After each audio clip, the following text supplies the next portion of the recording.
काल आपण त्याच्याविषयी काय आरोप केले होते, काय बोललो होतो हे विसरून जायचं आणि त्याचा जय जयकार करायचा. अजित पवार गेले, शिवसेनेतून मिंधे गेले, आज अशोक चव्हाण गेले. आज दुपारी 12 वाजता ते भाजपवासी झाले. आयुष्य काँग्रेसमध्ये गेलं, सर्व काही काँग्रेसने दिलं. अजित पवारला सर्व काही काकाने दिलं, मिंदेला सर्व काही बाळासाहेबांनी आणि उद्धव साहेबांनी दिलं.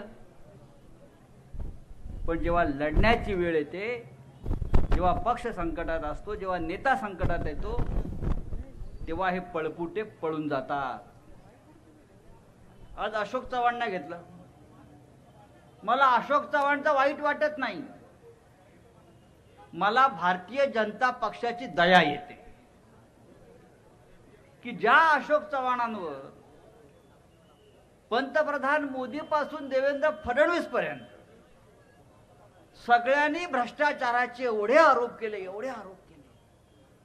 आदर्श घोटाळा म्हणजे कारगिलच्या युद्धामध्ये जे जवान शहीद झाले, त्या जवानांच्या शहीद कुटुंबासाठी, त्या शहीद जवानांच्या कुटुंबासाठी मुंबईमध्ये घरं बांधायची होती. तो भूखंड या लोकांनी ताब्यात घेऊन स्वतःसाठी 32 माळ्याची बिल्डिंग बांधली. आपापसात ती घरं वाटून घेतली शहीद जवानांची. भारतीय जनता पक्षाने अशोक चव्हाण यांच्या विरुद्ध भ्रष्टाचाराचे आरोप केले, कोर्टात गेले. नरेंद्र मोदी नांदेडला आले पंतप्रधान, आणि त्यांनी भाषणात सांगितलं की शहीदांचा अपमान अशोक चव्हाणांनी केला, काँग्रेसनं केला. देवेंद्र फडणवीस अनेकदा बोलले अशोक चव्हाण हा लीडर नाही तर डीलर आहे. आणि आज त्यात अशोक चव्हाणचा कलंक आपण आपल्या माथ्याला लावून फिरताय.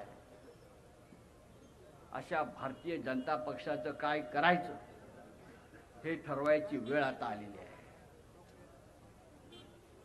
राज्यातले सगळे भ्रष्ट नेते, सगळ्यांना गोळा करायचं, सगळ्या भ्रष्टाचारांना, आणि आपल्या पक्षात घ्यायचं आणि आपला पक्ष वाढवायचा प्रयत्न करायचा. मग तुमचा पक्ष कुठे आहे? कुठे आहे भारतीय जनता पक्ष? त्या भारतीय जनता पक्षाची भ्रष्ट काँग्रेस झाली आणि तुम्ही आम्हाला, आमच्या लोकांना गुन्हेगार ठरवता, अपराधी ठरवता आणि तुरुंगात टाकता. अरे ज्यांना तुरुंगात टाकायला पाहिजे ते तुमच्या पक्षामध्ये. या तुमच्या जिल्ह्यामध्ये किती गुंडगिरी वाढली. मगाशीच मी गडाख साहेबांशी बोलत होतो. 2 वकील दाम्पत्याचा खून झाला, ते कोणती आढाव, राजाराम आढाव आणि त्यांच्या पत्नी यांचा खून या भागामध्ये झाला. कोणी केला खून त्यांचा? वकील दाम्पत्याचा खून होतोय.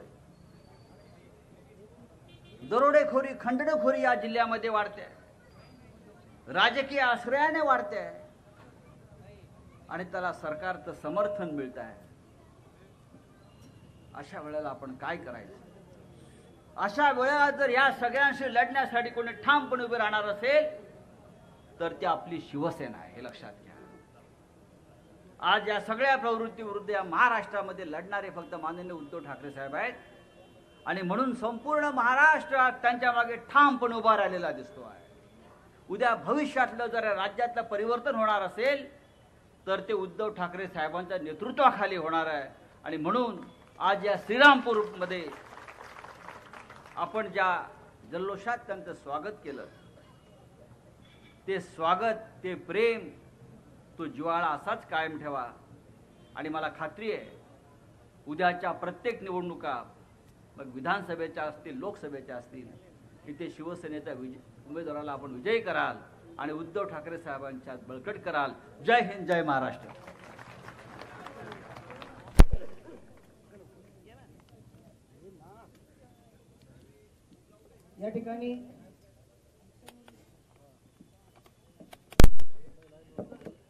या ठिकाणी श्रीरामपूर शिवसेनेच्या वतीने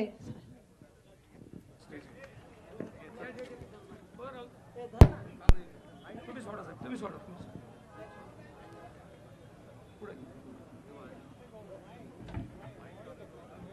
hello hello hello.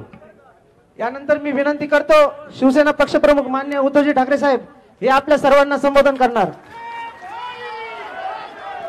Chhatrapati Shivaji Maharaj की जय भवानी. ॲम्ब्युलन्स आपल्याला दिलेली आहे, आपण त्याचं लोकार्पण या ठिकाणी करावं.